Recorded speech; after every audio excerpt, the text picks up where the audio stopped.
Ya, selamat pagi Bapak Ibu semuanya ya untuk komunitas pola hidup sehat. Kita akan melanjutkan pelajaran kita ya. Kalau kemarin berbicara mengenai kesembuhan ya, nafas, kesembuhan, hakikat nafas dan kesembuhan. Maka sekarang ini saya berikan temanya gelombang kesembuhan. Apa itu gelombang kesembuhan? Ya, mundur sedikit mengenai sebelumnya. Kan kita berbicara mengenai nafas itu sebenarnya kita tuh berhubungan dengan sang pemberi nafas, yaitu Tuhan. Dan lewat nafas, lewat bernafas, maka prana, ruah, roh Tuhan itu masuk ke dalam tubuh kita. Lalu di paru-paru, nafas itu diambil oleh darah, maka darah disebut nyawa, sehingga ada ayatnya, ada tertulis jangan makan darah sebab itulah nyawa. Lalu darah itu yang sudah bercampur dengan nafas, kita sebut ruah, itu masuk ke seluruh tubuh lewat pembuluh darah diedarkan sampai ke sel-sel, membawa nutrisi, membawa oksigen. Nah, dalam pola pemahaman yang seperti ini, maka membawa roh Tuhan, sehingga tubuh kita disebut tubuhnya Tuhan. Baiknya Tuhan. Tuhan di dalam kita di dalam Tuhan. Kalau orang Jawa bilang zaman dulu ya, orang Jawa zaman dulu, itu berkata manunggaling kawula Gusti. Jadi di Jawa waktu dulu ya namanya kejawen ya. Agama-agama belum masuk, tapi sudah ada sebuah pemahaman manunggaling kawula Gusti di mana kita dan Tuhan itu menyatu. Ya cukup logis sebenarnya kan Tuhan itu maha hadir, kehadirannya ada di mana-mana. Nah, tapi pertanyaannya, benarkah Tuhan yang maha penyembuh, maha hebat itu ada di dalam tubuh kita? Atau terpenjara di dalam roh kita, tidak bisa keluar sampai ke tubuh, karena kalau tubuh itu bungkusnya jiwa, maka jiwa itu bungkusnya roh. Nah, jiwa itu pikiran, perasaan, kehendak. Pikirannya seperti apa dulu? Perasaannya seperti apa dulu? Supaya gelombangnya Tuhan itu sampai ke tubuh dan membawa kesembuhan. Nah, maka saya akan memberikan sebuah ilustrasi singkat ya, sebuah ya namanya ilustrasi ya. Ilustrasinya begini ya. Bapak Ibu di rumah masing-masing bisa mendengar suara saya ya karena suara saya itu sebenarnya sebuah gelombang di mana oleh teknologi alat itu gelombangnya ya masuk ke laptop saya, lalu laptop saya lewat gelombang atau sinyal atau wifi sampai ke HP atau laptopnya Bapak Ibu. Dari HP-nya Bapak Ibu, gelombang suara itu mengalir ke udara dan sampai di telinga. Jadi itu adalah gelombang. Nah, sekarang kita tidak bicara gelombang dari Zoom ini. Di ruangan Bapak Ibu itu ada nggak gelombang radio? Radio apalah? Radio radio sonora kayak radio RRI ada ya. Cuma kita nggak dengar. Nah, kenapa nggak kita dengar? Ya karena alat kita, alat dan telinga kita belum disesuaikan. Jadi misalnya ibu punya radio, nah radio itu alat untuk membuat gelombang yang ada di udara dikonvert menjadi gelombang yang sama dengan telinga kita, sehingga telinga kita bisa mendengar gelombang radio yang sudah ada dari tadi. Jadi begitu, atau kalau nggak radio, sekarang kan ada aplikasi ya di HP, aplikasi radio, kita nyalain nih, ya, Sonora misalnya, langsung deh, selamat pagi, bla bla bla, loh, kita jadi dengar suaranya gitu. Jadi dari tadi gelombang radio itu juga sudah ada di ruangan ini, cuma kita nggak dengar karena gelombang yang ada, gelombang radio yang ada di ruangan ini itu berbeda dengan gelombang yang kita bisa dengar oleh telinga kita. Tapi begitu gelombang radio itu ditangkap oleh alat radio atau di dalam aplikasi gadget kita, lalu suaranya dikeluarkan, itu suara yang sama dengan telinga kita.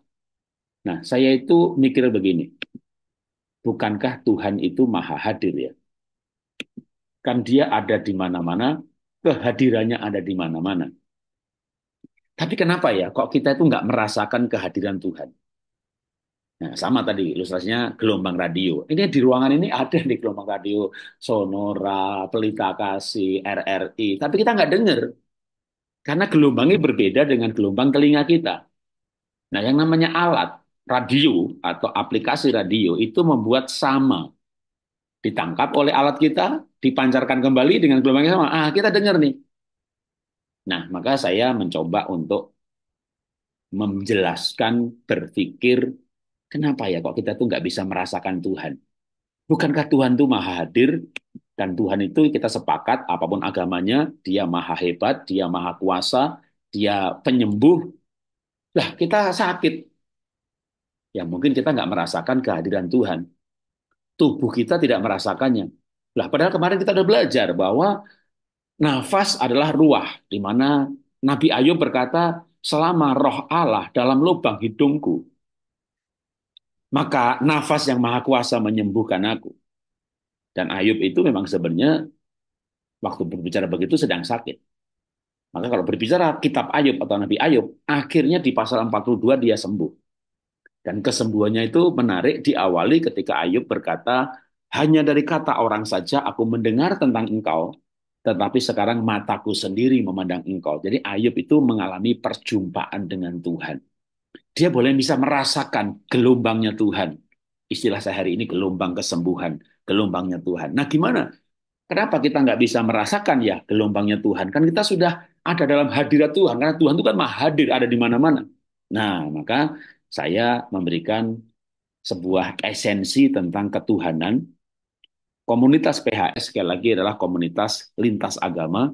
Semua agama ada di sini, maka saya tidak membawa iman agama saya, dalam arti agama itu ya ada hal-hal yang berbeda. Tapi secara esensi pasti ada yang sama. Misalnya, kalau kita berbicara gelombang kesembuhan, yang saya maksudkan adalah hadirat Tuhan, perjumpaan dengan Tuhan, maka saya memberikan pertanyaan. Secara esensi, agama apapun, Tuhan itu apa sih yang kita bisa samakan? Kalau yang berbeda, nanti kita berperang karena agama. Ya, perang agama sudah terjadi dari ribuan tahun yang lalu di dalam sejarah umat manusia, dan kita tidak mau menambah lagi daftar kisah peperangan agama. Ya, maka esensinya, menurut saya, yang pasti semua agama akan setuju gitu ya.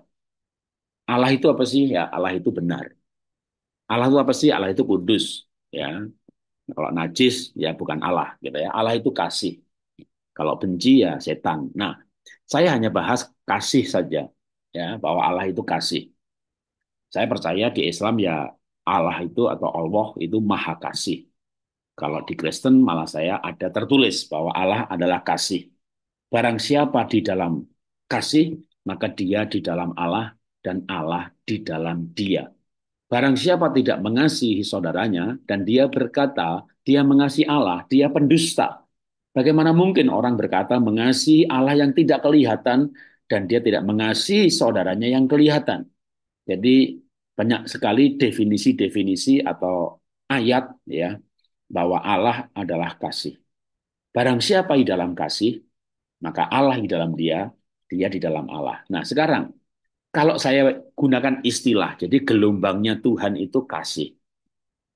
Lalu gelombang tubuh kita itu apa ya? Gelombang hati kita itu apa ya? Gelombang pikiran kita itu apa ya? Ya, gelombangnya sama nggak? Kalau gelombangnya sama, terjadi resonansi, terjadi penguatan. Kita bicara secara fisika, ya. Gelombangnya sama, bahkan pikiran itu akhirnya tahu bahwa ternyata pikiran itu gelombang. Maka orang yang pikirannya sama, konsepnya sama, visi misinya sama, berjumpa, sepakat sehati. Dan gelombangnya makin kuat, semangatnya makin kuat. Ketika orang gelombangnya sama. Nah, gelombang pikiran, gelombang, nah sekarang gelombangnya Tuhan, gelombang kesembuhan adalah kasih. Siapa saja yang mengajarkan bahwa gelombang kasih itu gelombang kesembuhan, bahkan termasuk dari non-agama. Oke, saya akan tunjukkan ya. Saya lewati mengenai konsep saya mengenai manusia, bahwa manusia itu roh, jiwa, dan tubuh. Di mana kalau ada sakit di tubuh, maka kita bisa check up di jiwa. Di mana jiwa itu pikiran, perasaan, kehendak. Nah, yang menangkap gelombangnya Tuhan itu adalah roh manusia, di mana roh dan jiwa itu ngeblend jadi satu. Kalau tubuh dan roh atau tubuh dan jiwa itu selama hidup menjadi satu. Begitu jiwa, nyawa, roh meninggalkan tubuh, maka manusia mati.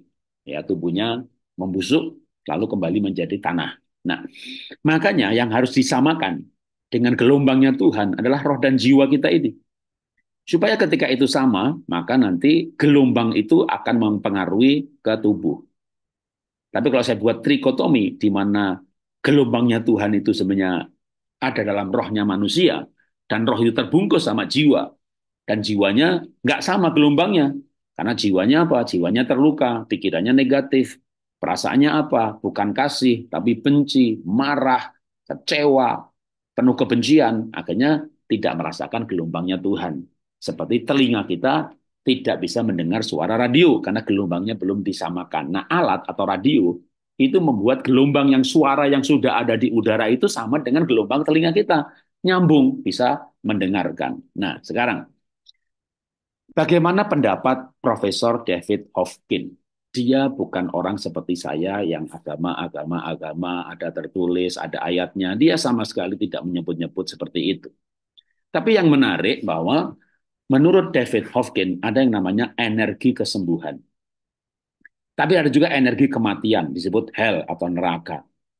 Tapi ada heaven atau sorga yang disebut dengan spiritualitas, bukan sorga dalam arti mati masuk sorga, gitu ya. Nah, di dalam teori mengenai gelombang kesembuhan, energi kesembuhan, maka di sebelah kanan ini ada angka-angka yaitu level energi.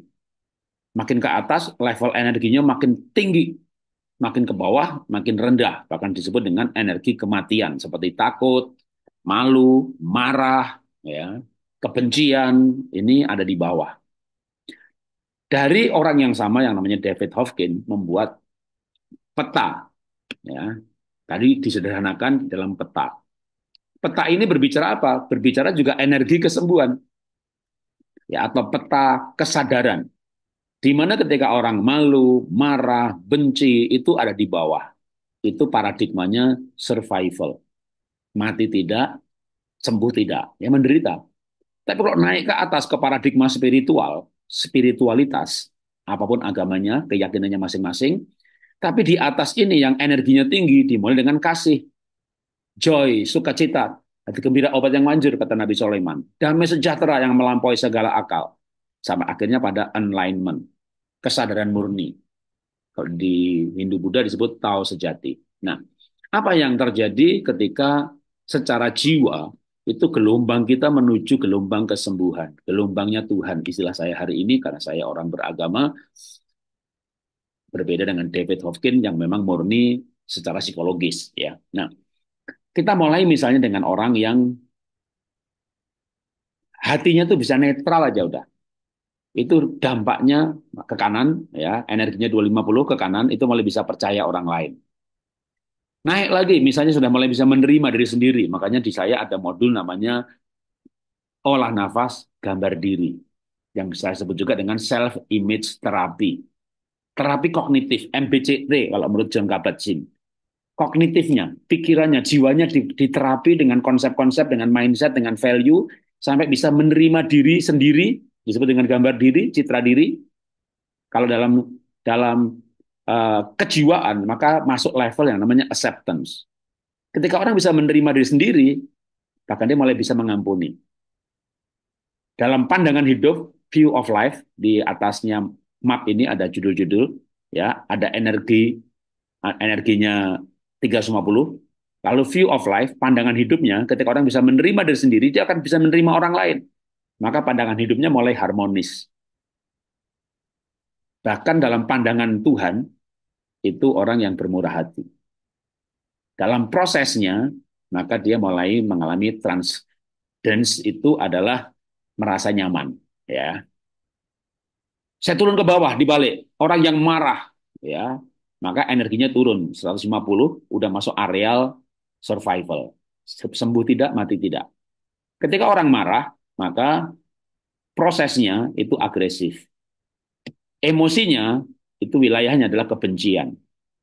Sedangkan kalau acceptance itu emosi, wilayah emosi, emotional state, itu yang dominan adalah orang yang bisa menerima diri sendiri akan pengampunan. Nah, gimana kalau orang naik misalnya sampai ke kasih? Kita hari ini bicara kasih. Energinya 500. Ya ini menurut teorinya David Hawkins ya. Kalau saya malah yakin itu lebih. Karena dengan dasar bahwa Allah adalah kasih, barang siapa di dalam kasih, Allah dalam dia dalam Allah, maka ketika kasih itu karena kasih Tuhan, maka sebenarnya dari love ini pindah ke enlightenment. 1000 pentok paling atas. Jadi kasihnya bukan cinta, bukan bukan eros, tapi agape. Kasih yang sempurna, kasih yang sejati. Maka dia naik ke atas. Dari cinta, naik ke enlightenment. 1000, tertinggi. Ya, kasih yang dari Tuhan. Kalau orang mulai merasakan kasih, konsepnya kasih, gelombang pikirannya kasih, maka dia mulai bisa mengasihi, muncul pewahyuan atau pengertian-pengertian yang dalam tentang hidup ini. Dan ketika dia naik ke atas kasih yang sejati, maka yang disebut dengan kesadaran murni, enlightenment, yang bagi saya itu perjumpaan dengan Tuhan. Nah, gambar yang sama, konsep yang sama, dari orang yang sama juga, ini di atas, dari David Hawkins juga. Ya, cuma di gambar ini saya tambahkan dari John Kabat-Zinn. Di mana John Kabat-Zinn, dokter dari MIT Amerika, kepala klinik Fakultas Kedokteran, tapi sudah pensiun, maka dia disebutnya Profesor Emeritus, ya sudah pensiun, itu menggunakan menyebutkan, memberikan istilah perjalanan hati dan pikiran, mulai dari malu, marah, takut, naik ke atas, bisa menerima, dan seterusnya, sampai akhirnya love atau kasih, itu sebuah perjalanan spiritual. Nah, karena kita berbicara mengenai gelombang kesembuhan, maka saya hubungkan gelombang kesembuhan itu dengan gelombang otak. Di mana ketika orang beta, ingat pelajaran yang sebelumnya mengenai simpatik dan parasimpatetik, waktu gelombang otak kita itu beta, maka tubuh kita adalah simpatetik. Tapi waktu kita di alfa saja, itu sudah parasimpatetik. Rest, digest, regenerasi sel, penyerapan makanan. Terus sampai ke atas ke theta dan delta, pada saat kita penuh cinta kasih, maka otak kita theta dan delta. Ketika otaknya theta dan delta, maka rasa yang dirasakan nyaman, damai sejahtera, sukacita. Itulah yang disebut dengan kalau istilah orang orang meditasi itu tao sejati, pure tao, tao sejati. Nah, saya bukan orang meditasi, saya menyebut diri saya orang beriman, orang beragama. Saya menyebut istilah-istilah di sini, di mana orang merasakan kasih Tuhan, maka dia mengalami perjumpaan dengan Tuhan. Enlightenment bagi saya adalah kesadaran murni karena mengalami perjumpaan dengan Tuhan. Istilahnya dari pelajaran Bu Sinta adalah power of now. Berkesadaran bahwa hidup ini bersama dengan Tuhan, Tuhan bersama kita, sehingga apapun yang terjadi, kita peace, kita joy, kita love, apapun yang terjadi. Bukan berarti kita nggak ada masalah, nggak ada utang, nggak ada pergumulan, semuanya ada. Tapi kita yakin sekali akan kasih Tuhan. Kasih Tuhan yang mampu menolong, menyertai, menghibur, memberi kekuatan pada waktunya, membuat semuanya indah pada waktunya. Apapun yang terjadi dalam hidupku ini, itu ada lagu gitu ya. Tak pernah kuragukan kasih-Mu Tuhan. Jadi kita yakin banget bahwa Tuhan itu maha kasih. Sehingga apapun yang terjadi, lewat pergumulan, lewat lembah air mata, saya percaya aja Tuhan itu baik sama saya. Nah itu membuat kita akan dalam peace, damai sejahtera. Dan itu energi kesemuanya tinggi sekali. Karena itu itulah yang akan kita lakukan hari ini. Menyambung yang kemarin, olah nafasnya 2 sesi. Yang pertama olah nafas Wim Hof dulu, modifikasi hanya 13 menit. Waktu olah nafas Wim Hof saya tidak akan rekam. Ya, lalu kita berhenti dari olah nafas Wim Hof. Lalu kita sambung olah nafas serial meditasi kayak senci, tarik dan buang lewat hidung. Waktu Wim Hof kita tarik hidung, buang mulut, tarik hidung, buang mulut dengan semangat, sukacita, goyang-goyang kepala, wadah. Pokoknya seru aja kalau Wim Hof ya. Lalu selesai itu kita tutup mata, tarik nafas pelan-pelan, buang nafas pelan-pelan, tarik hidung, buang hidung. Tariknya berapa? Nggak usah dihitung, nanti malah stres ya. Buang nafas kok dihitung gitu ya. Maka kalau yang pakai hitungan kita pakai audio, kita dengerin aja, tinggal ikutin, jangan ngitung gitu ya. Begitu udah selesai Wim Hof, nggak pakai hitung, tutup mata, Tarik pelan-pelan, nikmati dengan keyakinan ini nafasnya Tuhan. Adalah roh Tuhan. Hadirat Tuhan di dalam udara, di dalam nafas, dimanapun, termasuk dalam nafas. Masuk ke tubuh kita. Nah, kita mulai sekarang sambil bernafas, itu menyamakan gelombang, itu istilahnya. Saya menggunakan istilah-istilah hari ini, ya. Menyamakan nafas kita dengan nafasnya Tuhan. Pikiran kita dengan pikiran Tuhan. Perasaan kita dengan perasaan Tuhan. Dan pikiran perasaan Tuhan ini kita ambil satu aja, yaitu kasih. Karena David Hopkins yang tidak bicara Tuhan-Tuhan, tapi mengakui atau mengajarkan bahwa di dalam kasih itu energinya besar sekali. Bukankah menarik ya sebenarnya ya? Kebenaran itu paralel ya.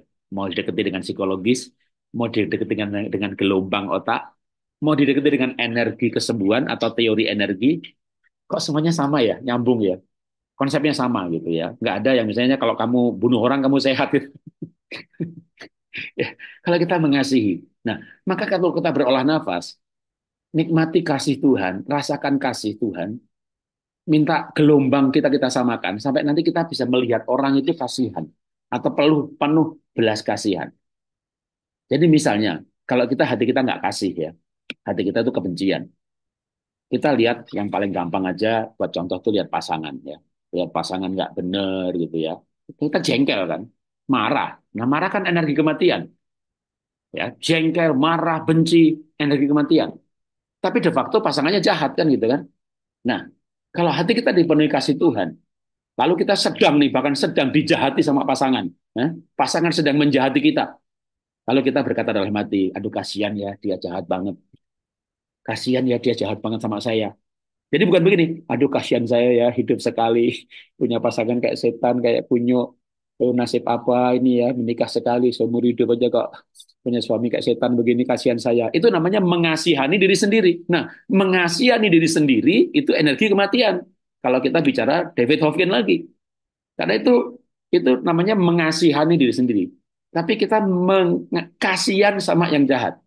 Loh, gimana tuh Pak kok mau dijahati kok kasihan sama yang jahat? Gini gini gini. Jadi gini, anggap aja pasangannya yang paling gampang ya. Pasangan jahat nih, jahatin kita. Ada Tuhan, kasihan Tuhan dia jahat sama saya tuh.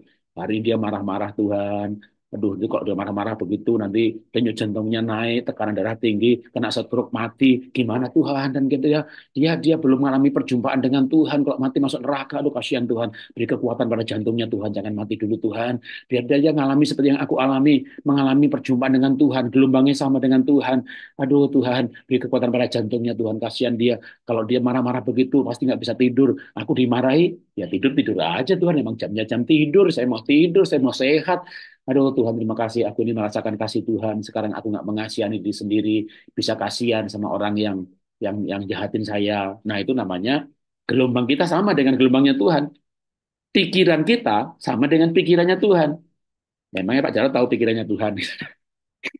Ya, ya pikirannya Tuhan kalau Islam di Al-Quran, yang Kristen di Alkitab, di mana Tuhan tuh lihat orang berdosa, pengen menyelamatkan, pengen mengampuni, hatinya baik gitu ya. Ya nanti kalau sampai pas waktunya meninggal, dia nggak bertobat-tobat, ya baru dihukum. Tapi dia memberikan kesempatan kedua, kesempatan ketiga, kesempatan berulang-ulang. Tuhan tuh lihat orang jahat itu kasihan, dia dia dia mau orang itu bertobat. Nah, itu hati yang penuh kasih. Nah, kalau pikiran dan perasaan kita ini kita samakan gelombangnya, kayak kita samakan gelombang radio yang ada di udara lewat alat radio atau gadget. Maka telinga kita dengar gelombang radio. Maka harapan saya dengan logika yang sama, Bapak Ibu nanti bisa merasakan gelombangnya Tuhan, merasakan hadirat Tuhan. Doa itu kayak kalau Islam misalnya sholat itu kusyuk banget, aduh, bahkan kadang orang bilang sampai kayak merinding, sampai menangis. Nah, kenapa? Karena kita merasakan Tuhan. Di dalam keadaan seperti itulah terjadi yang namanya kesembuhan spontan. Kesembuhan spontan itu adalah mujizat, di mana orang mengalami kesembuhan, kayak saya dulu frozen shoulder ya, kayak mencair gitu. Saya salah kejepit di 45, yang rumah sakit cacat veteran aja setelah 3 bulan terapi, Pak, Bapak ke rumah sakit Pertamina dah, ya untuk dioperasi. Ya nggak perlu operasi, lepas. 16 tahun pakai kacamata, lepas. Gitu ya, itu namanya kesembuhan spontan. Cepat banget. Ya, bahkan makanya sampai disebut kayak mujizat. Oke, itu pelajaran hari ini. Sekarang kita akan mulai olah nafas Wim Hof ya. Seperti biasa, mood booster yang cepat banget. Dan waktu waktu olah nafas Wim Hof yang cepat ini saya stop rekamannya ya. Kalau mau saya tunjukkan dulu, ya saya tunjukkan dulu filenya ya supaya di rekaman kelihatan bahwa olah nafas pagi ini adalah olah nafas Wim Hof 2 versi Mas Gunggung OMG ya. Filenya ini namanya kalau di YouTube ketik aja Mood Booster OMG. Tarik dua, buang dua, tarik dua, buang dua detik, tarik, buang, tarik penuh, buang, tarik kuat, buang lewat mulut boleh, tarik hidung, buang mulut, lalu tahan nafas 90 detik. Ya. Nah, setelah setelah olah nafas ini kita sambung dengan tarik 8 buang 8 sambil denger lagu. Lagu bahwa Tuhan itu baik, Dia menolong, kita nggak takut untuk sambil supaya saturasi kita kembali ke 100, tarik pelan, buang pelan-pelan, kita kognitif terapi. Kita terapi jiwa juga, terapi pikiran, terapi perasaan, menyamakan gelombang kita dengan gelombangnya Tuhan. Oke, kita mulai ya. Kita mulai olah nafas mood booster. Saya uh, stop dulu rekamannya sebentar biar tidak salah. Saya balik dulu, stop share, saya pause dulu. Terus ya setelah olah nafas Wim Hof maka langsung nyambung ya, tarik pelan-pelan, buang pelan-pelan. Nah, kalau sedang uh, tidak sambung pelajaran seperti hari ini, maka teman-teman nyambungnya 5-5 ya, tarik 5 buang 5 biasanya mau mandiri, latihan sendiri, maka saya tunjukkan file di YouTube-nya ya. Jangan bicara seperti saya ini ya karena ngelatih mau nggak mau harus bicara ya, harusnya nyambung tarik 5 buang 5. Jadi masuk aja ke YouTube, ketik nafas 55. Jadi filenya ini ya. Jadi tarik 5 detik, buang 5 detik. Masuk kalau masuk ke YouTube atau sering saya post di grup itu nyarinya di YouTube ketik aja napas 5.5. Mau ditambah dengan OMG boleh. Itu adalah filenya dari Mas Gunggung sama juga OMG ya. Tarik 5, buang 5. Nah ini filenya ya. Tarik 5, buang 5. Ini juga bagus untuk orang yang diabetes. Tarik dalam bagi orang diabetes disarankan sehari 2 kali, masing-masing 1 jam. Saya kalau nggak bisa sehari 2 kali, ya paling nggak sekali. Tarik 5, buang 5. Ini boleh sambil setir mobil, boleh sambil jalan, boleh sambil yang lain. Kalau nggak ada waktu, kalau kita bilang waktu ya yang bagus itu nggak disambi apa-apa, gitu ya. Tapi kan waktunya dipanjang. Tarik 5, buang 5. Ya, ini filenya. Persiapan 3, 2, 1. Tarik, buang. Itu tadi tarik, terus buang, itu tariknya 5 detik, buang 5 detik. Nah, sekarang kita tidak tarik 5, buang 5, tapi kita terapi kognitif, terapi perasaan, pikiran, dengan penjelasan yang tadi saya bicara mengenai gelombang kesembuhan. Jadi secara teknis boleh aja kalau mau tarik 5, buang 5, atau tarik 8, buang 8. Tarik pelan-pelan, buang pelan-pelan. Tarik pelan-pelan, buang pelan-pelan. Nah, lalu apa yang kita dengarkan? Boleh dengarkan lagu-lagu rohani, ya, misalnya lagu atau lagu instrumen. Ya. Kita akan coba dua, ya. Dengarkan lagu instrumen yang saya sering biasa pakai itu ya musik relaksasi, ya, musik relaksasi. Tarik pelan-pelan sekarang terus sambil sambil seperti ini pun ya teman-teman lakukan. Tarik pelan-pelan, buang pelan-pelan. Tarik pelan-pelan, buang pelan-pelan, ya. Saya akan putarkan satu uh, file ya, sebentar di YouTube-nya atau ini agak. Silahkan tutup mata. Ya, jadi kalau untuk pas seperti ini boleh tutup mata, mata ditutup seperti orang berdoa. Tarik pelan-pelan, pelan-pelan.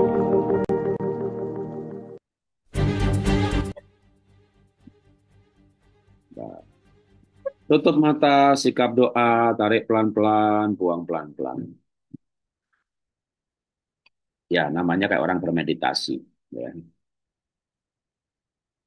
Ada bagus, mulai heningkan pikiran, istirahatkan pikiran, Istirahatkan perasaan,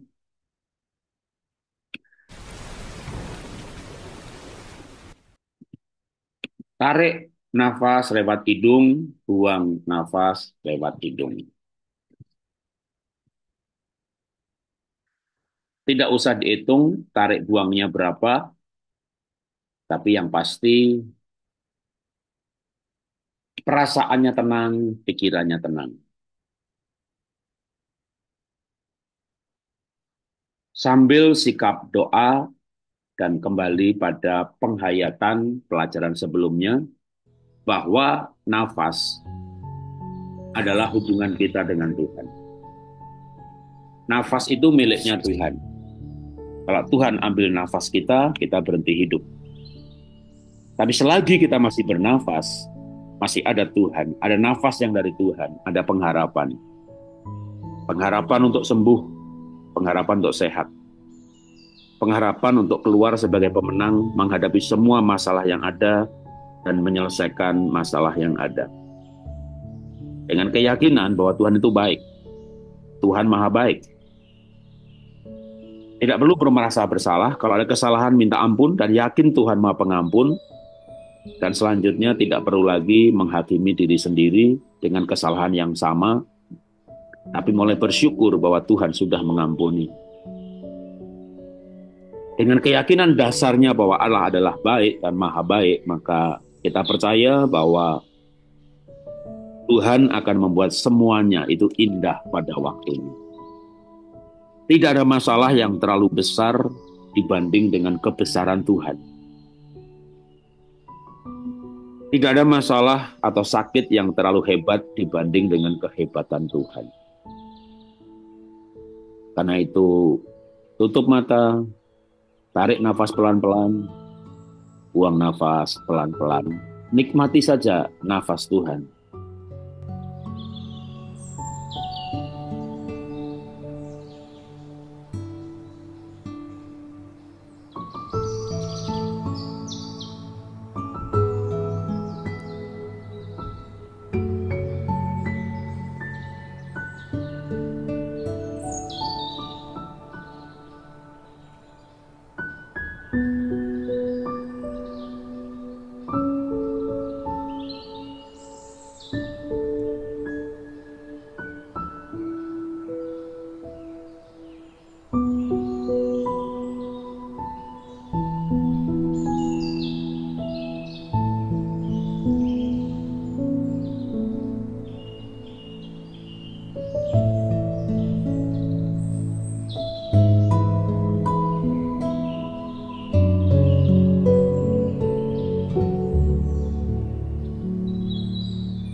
Sambil bernafas pelan-pelan, tutup mata jasmani, buka mata rohani.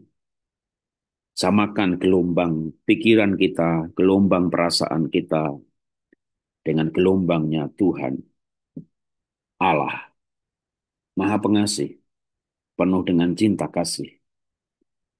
Dan biar gelombangnya Tuhan itu memenuhi hati kita, memenuhi pikiran kita.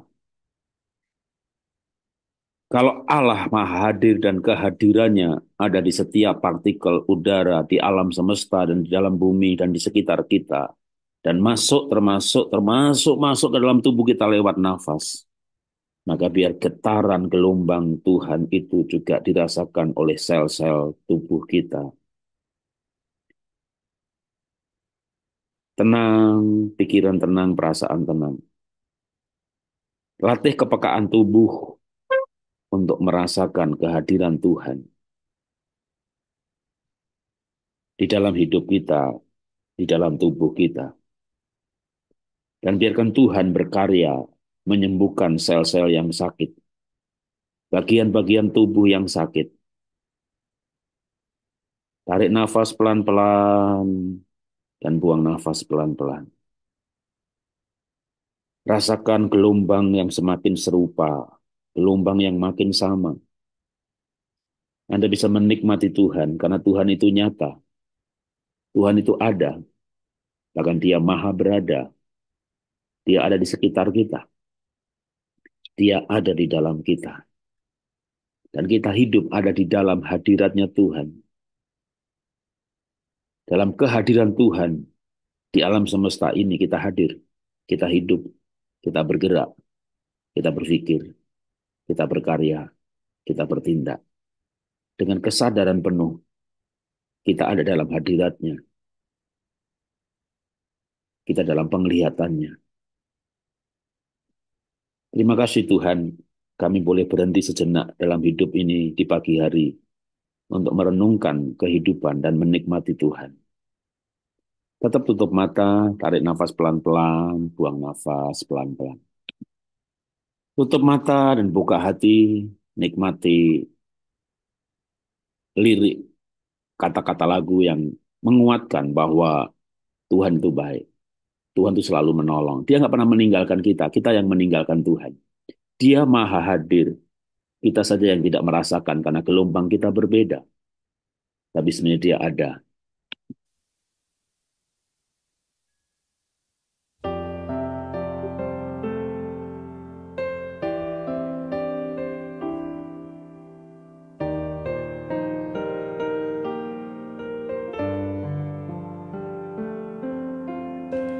Musim akan selalu berganti, kasih Tuhan tetap abadi, tak akan berubah sampai selamanya. Ku tetap percaya, ku yakin Tuhan memberkati, ku yakin Tuhan melindungi. Burung di udara Tuhan pelihara karena kasih-Nya. Tuhan selalu menolong.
Sekarang silakan masing-masing boleh menutup dengan doa sesuai iman dan kepercayaannya masing-masing. Tuhan, terima kasih kami boleh latihan olah nafas. Olah nafas yang mendekatkan kami dengan Tuhan. Olah nafas yang membawa kami pada kesadaran dan tujuan hidup dan makna hidup. Kami belajar untuk memaknai kehidupan ini. Kami belajar pola hidup sehat, pola hidup, bagaimana kami menyiasati kehidupan, menghadapi kehidupan. Kami mengatur nafas kami mengatur pikiran kami mengatur perasaan kami mengatur tujuan hidup kami menata ulang kehidupan ini. Setelah Tuhan izinkan masalah sakit, berawal dari sakit yang Tuhan izinkan, kami mencari kesembuhan. Dan kami menemukan Tuhan yang menyembuhkan. Tuhan yang mengizinkan sakit dan lewat sakit ini kami mengenal jalan-jalan Tuhan. Kami berubah hidup kami, cara pikir kami, cara kami memandang orang lain, cara kami memandang diri sendiri. Kami percaya dalam kehidupan yang demikian, apa yang kami makan menjadi obat. Sayuran menjadi obat, buah-buahan menjadi obat. Nafas pun bahkan menyembuhkan. Karena nafas kami pahami sebagai hubungan kami dengan Tuhan, Sang Penyembuh. Terima kasih Tuhan untuk latihan hari ini. Amin. Ya, kita selesai.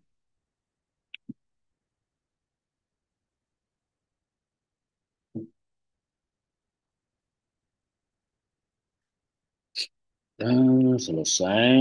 Kalau ada pertanyaan, saya akan menjawab pertanyaan. Ya.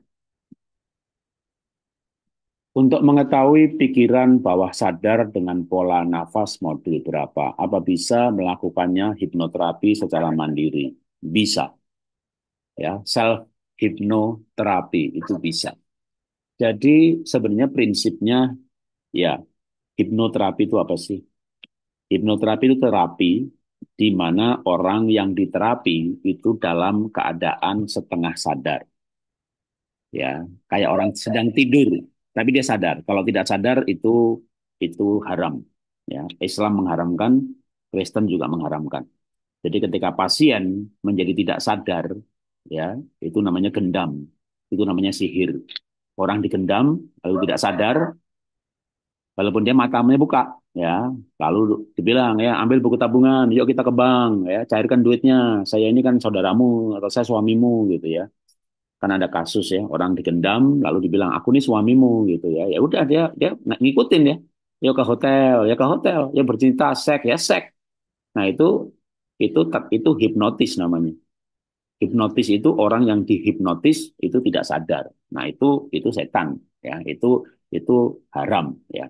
Nah, hipnoterapi, maka kalau hipnoterapi di mana orang yang diterapi tidak sadar, Anda harus tinggalkan terapis tersebut. Saya berani berkata tinggalkan terapis tersebut, Anda dalam bahaya ya. Nah, hipnoterapi orang itu diajak tenang, rileks. Jadi terapi psikologis.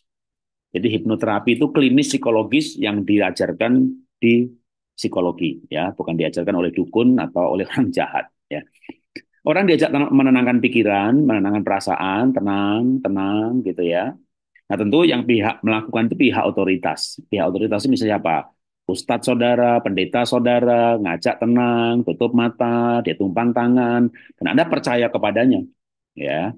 Maka Anda akan rileks sekali. Dalam keadaan rileks dan tenang itu, maka pikiran istirahat, perasaan istirahat. Jadi alam bawah sadar itu filenya tuh ada di otak kita.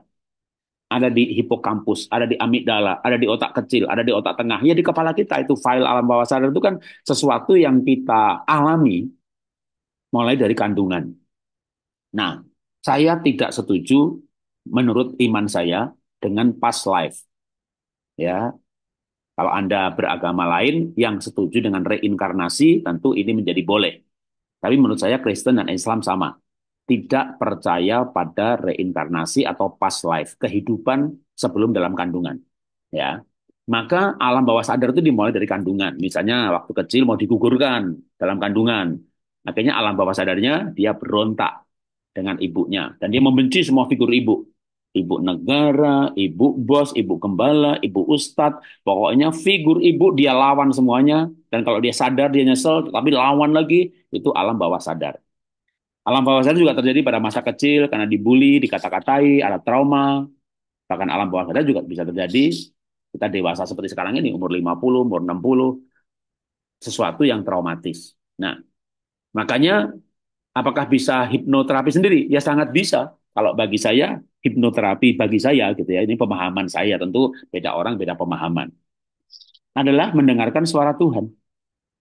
Tuhan yang hidup, Roh Kudus yang hidup, Tuhan yang ada dalam roh kita, pikiran diistirahatkan, perasaan diistirahatkan, lalu roh kita, hati nurani kita dengar suara Tuhan. Makanya kalau saya itu kalau hipnoterapi waktu dulu saya mencari atau menyembuhkan diri saya dari sakit pinggang, lepas kacamata, saya frozen shoulder, kan saya frozen shoulder, saya sakit pinggang, saya nggak mau operasi. Lalu gimana dong caranya sembuh gitu ya?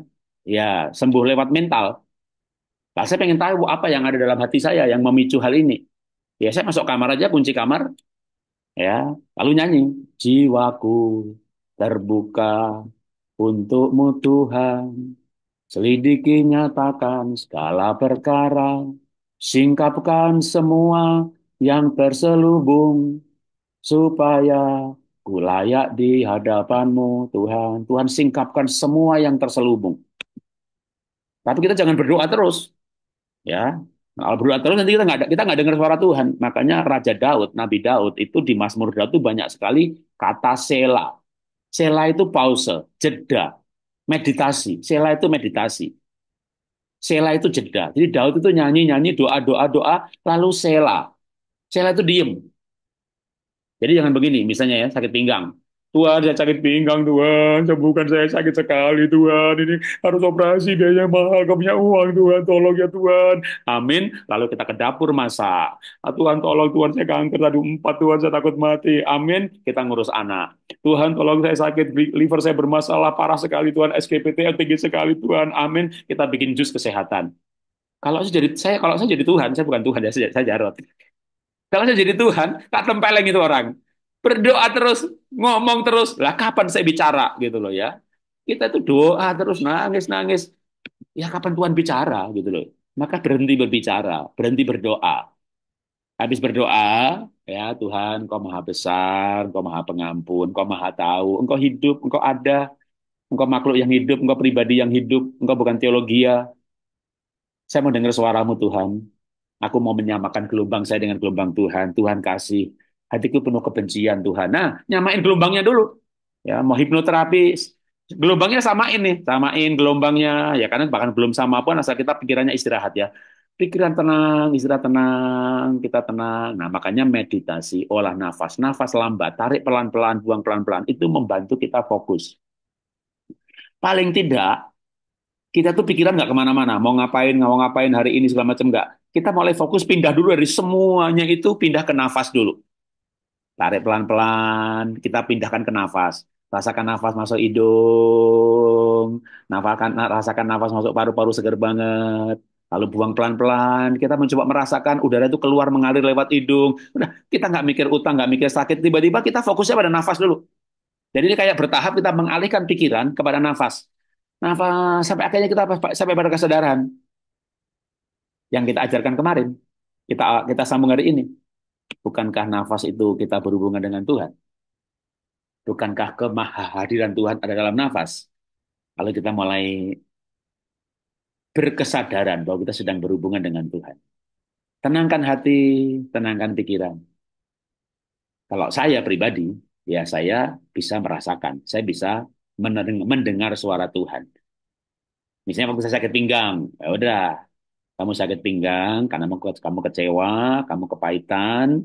Ingat Raja Daud berkata apa dalam kitab Mazmur Daud, hatiku merasa pahit dan pinggang tertusuk-tusuk rasanya. Nah, kamu kepahitan sama ini. Aduh, nangis saya dengar suara Tuhan begitu. Nangis dan minta ampun dan tidak kepahitan lagi, mengampuni orang itu, memberkati orang itu. Gulung-gulung merasa jahat banget saya, walaupun saya sebenarnya kepahitan tuh karena saya dijahatin gitu. Saya dijahati, disingkirkan, difitnah, waduh macem-macem gitu ya, dan kecewa kepahitan. Kalau saya cerita panjang lebar, simak aja modul 9. Di modul 9 itu saya bicara inner healing dan cerita bagaimana saya sembuh dari sakit pinggang. Atau saya tunjukkan ya sebentar. Jadi saya tunjukkan sebentar, oke. Itu saya bercerita panjang lebar di modul 9 mengenai saya sembuh dari sakit pinggang. Dan itu sebenarnya saya sedang menghipnoterapi diri saya sendiri. Mencari alam bawah sadar kenapa saya sakit pinggang. Ya, saya mencari kenapa nih gitu ya. Nah, ini tak tunjukkan modulnya aja ya. Saya nanti bisa disimak. Itu sebenarnya salah satu contoh hipnoterapi kalau mau digunakan istilah hipnoterapi hari ini. Jadi ketik aja modul 9 Jarot. Ya, di channel boleh. Modul 9 itu serial sebenarnya inner healing, luka-luka batin. Di modul 9 1A, jadi ada modul 9 1, modul 9 2 gitu ya. Ini nama judulnya workshop 9A inner healing. Itu saya bercerita mencari kesembuhan dari sakit pinggang, kejepit lumbar 45, udah MRI di rumah sakit Pertamina, jepitannya dalam, saya nggak mau operasi, pindah rumah sakit cacat veteran, diterapi di rumah sakit cacat veteran Bintaro dekat rumah saya, 3 bulan dokternya angkat tangan, Pak, jepitannya terlalu dalam, Pak. Kalau enggak, alat di rumah sakit cacat veteran Bintaro ini bisa menyembuhkan Bapak. Tapi Bapak jepitannya dalam, silakan balik ke rumah sakit Pertamina. Ya, saya enggak balik. Saya cari Tuhan. Mencari alam bawah sadar saya. Dan ternyata alam bawah sadar itu mempengaruhi juga perilaku saya yang memberontak kepada atasan, suka ngeritik, karena ada akar pahit, kecewa dengan pimpinan. Nah, dan saya kecewa karena disingkirkan, mengabdi ya kalau jujur kecewa dengan pimpinan gereja gitu ya, dengan pendeta ya. Saya kecewa, wah, udah sakit pinggang. Nah, singkat cerita, ya ketahuan bahwa sakit itu karena itu. Nah, buktinya karena itu, begitu itu dibereskan, mengampuni, nggak jadi pindah gereja, memberkati, melayani dengan semangat, ya sembuh, sembuh, lepas. Sakit pinggangnya lepas. Sama juga waktu saya frozen shoulder, masuk lagi ke kamar, tutup pintu. Jiwaku terbuka untukmu Tuhan. Jadi kita bisa menghipnotis diri sendiri. Yaitu dengan menghipnoterapi ketika ketemu akarnya. Makanya kalau John Kabat-Zinn itu berkata begini. Untuk sembuh itu adalah mencari akar stres, akar masalah. Kalau udah ketemu, nah kalau istilahnya Bu Sinta, itu pesan cinta dari Tuhan. Saya sakit itu kenapa ya? Gitu loh. Begitu ketemu, nah John Kabat-Zinn bilang, lalu disiasati. Gitu ya. Jadi bisa, sangat bisa dengan melakukan hipno secara mandiri, ya. Tapi kalau butuh bantuan, ya bantuannya itu bisa konselor, bisa Pak Ustadz, bisa Pak Pendeta, ya melakukan kalau dulu istilah saya di lingkungan saya karismatik itu namanya pelayanan inner healing luka-luka batin. Jadi pendetanya puasa dulu, doa dulu, lalu udah berdoa puasa, ketemu orangnya, dia minta marifat dari Tuhan, akhirnya dapat marifat tuh kayak kayak ya kita jadi tahu rahasia orang gitu ya karena kita dapat informasi dari Tuhan gitu ya.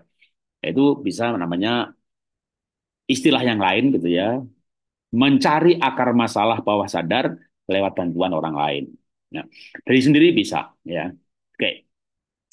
Saya olah nafas 2 kali sehari yang saya alami saat ini tekanan bola mata tinggi. Nah, kalau tekanan bola mata tinggi setelah Wim Hof misalnya atau yang manapun juga langsung pindah gigi ke nafas pelan. Tarik 8, buang 8, pakai musik, tenang, rileks. Karena tekanan bola mata tinggi itu berarti tubuhnya matanya dalam simpatetik mode, kurang parasimpatetik. Tarik 2, buang 4 boleh, tarik 4, buang 8 boleh, tenang, rileks. Maka tubuh kita parasimpatetik, otomatis tekanan bola mata akan berkurang. Jadi semua olah nafas, terutama yang kuat parasimpatetik adalah yang ritmenya 1:2. Tarik 2, buang 4. Bahkan ada yang ekstrim. Tarik 2, buang 4, tarik 2, buang 6, tarik 2, buang 10. Ya, atau Wim Hof 1 aja tuh yang tarik, lega, tarik kuat, lega, kita ngantuk gitu ya. Kenapa ngantuk? Ya kita parasimpatetik.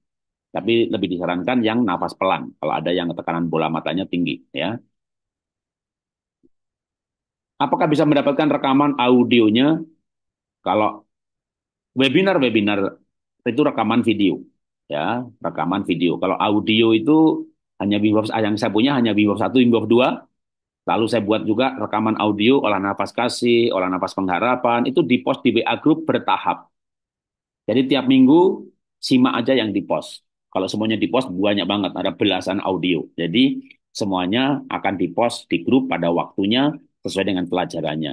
Ya kalau hari ini yang di post video ya, karena nggak ada audionya. Direkam tadi, rekam video. Kalau nafas ketika nyetir dengan ritme berapa? Tergantung Anda apa. Anda kanker 88, Anda diabetes 55, Anda darah tinggi 46, 48, ya. Yang pasti nyetir itu nggak boleh Wim Hof itu aja cuma. Nggak boleh Wim Hof 2. Selebihnya boleh. Nah, tergantung Anda mau yang mana, ya. Anda mau yang mana itu tergantung Anda itu sakitnya apa. Atau paling gampang gini, Anda latihan yang Anda pelajari. Saat ini di grup atau hari ini disebut nafas 55, udah 55 aja dulu. Gitu ya, 1 jam sambil nyetir. Jadi karena nafas itu ada ratusan, ratusan teknik.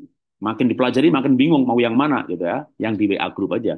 Yang minggu ini diajarkan itu yang Anda lakukan. Itu yang paling gampang begitu, ya.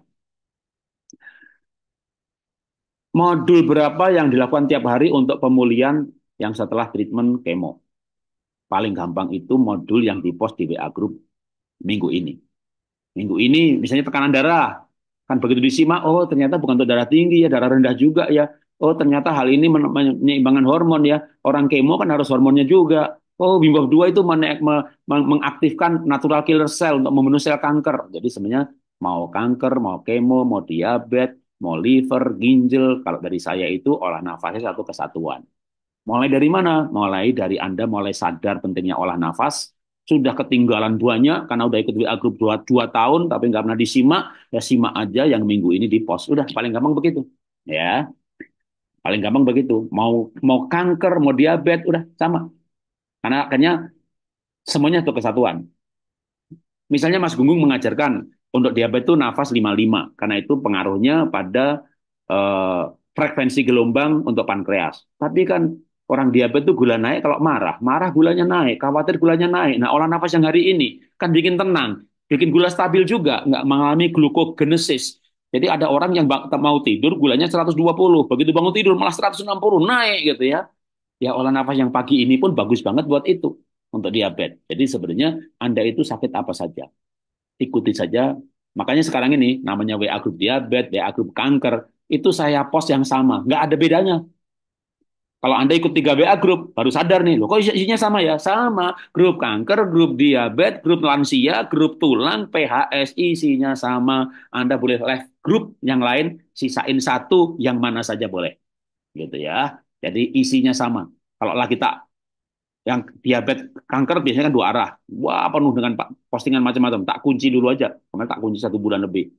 Lalu saya post gitu ya, supaya orang tuh sadar. Ternyata yang di kanker sama diabetes postingnya sama ya. Sama, sama. Pak buatin grup liver dong. Ya, nanti isinya bakal sama juga. Jadi sebenarnya ikutin aja yang di post di grup.